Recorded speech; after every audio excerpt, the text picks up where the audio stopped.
As you are aware, the 4th of December each year is celebrated as the Navy Day to commemorate Indian Navy's daring attack on Karachi and our decisive victory in the 1971 Indo-Pak War.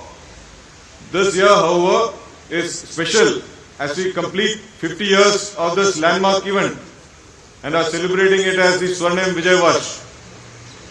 The year 2021, like the previous year, has been defined by the COVID-19 pandemic, an event that has adversely impacted nearly everyone across the globe. While we have achieved relative success against COVID, we cannot be complacent as some nations are recontemplating restrictions and lockdowns to mitigate the effects of the pandemic due to rising numbers of cases. In addition, the ongoing security situation on our northern borders has added to our security complexities.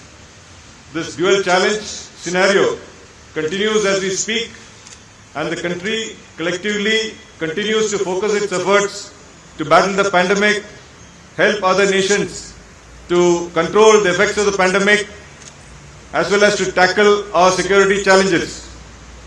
In these testing times, the Indian Navy aims to stand steadfast in furthering our national and maritime interests. The Navy has promptly responded to all contingencies.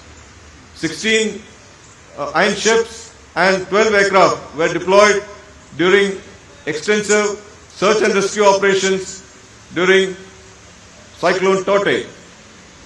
In addition, we provided HADR assistance post Cyclone Yas off Orissa coast.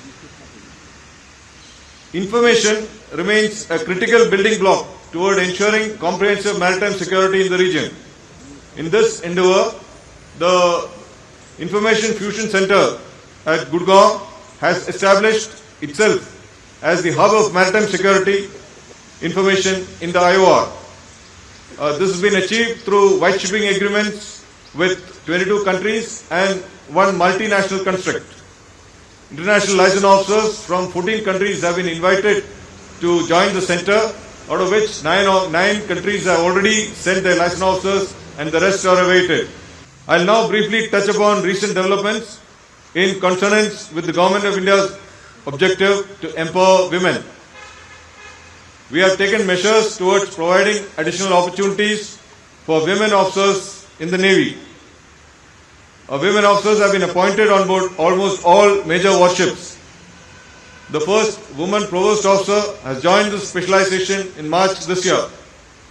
And induction of women officers into the IT cadre will also commence from June next year.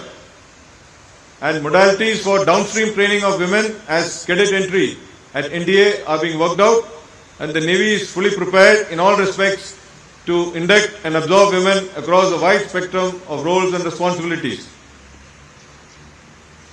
A few words are also in order about the defense reforms currently underway in India.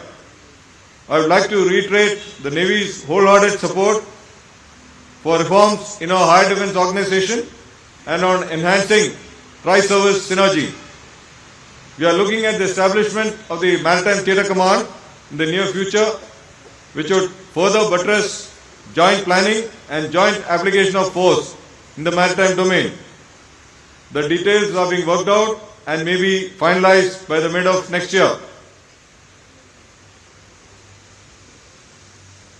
To conclude, ladies and gentlemen, I would like to reiterate that despite the complex security situation in the region and the adverse impact of COVID-19, the Indian Navy as a cohesive team maintained our operational tempo and ensured security of all our maritime interests.